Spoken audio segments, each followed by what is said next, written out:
There's a great story told by Nelson Mandela, which I think is a good lesson. You're asking for a specific tip. He was actually born the son of a tribal chief.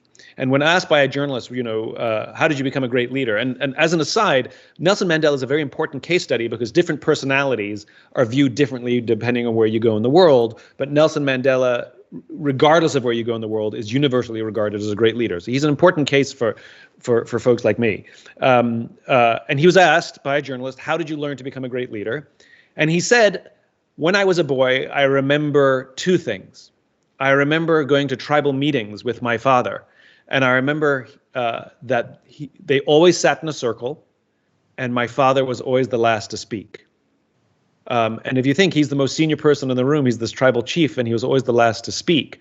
We're constantly telling people you have to be a better listener. But at the end of the day, we have to speak eventually. I mean, we communicate.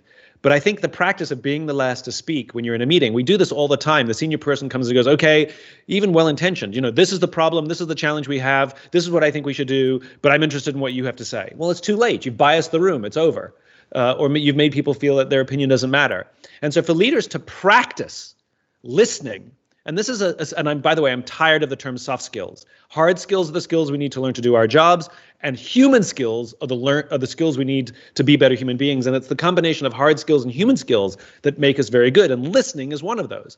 So I think coming into a meeting, stating a problem, not giving an opinion, not playing poker, not letting anybody know what you think as they speak, asking questions only out of curiosity, not to push somebody in one direction or another, and literally be the last to speak. Not only do you make people feel like their opinions matter, but you get the benefit of new ideas. You can still make the same decision you wanted to make at the beginning, but you get all that additional benefit. So practice being the last to speak. That's a great lesson.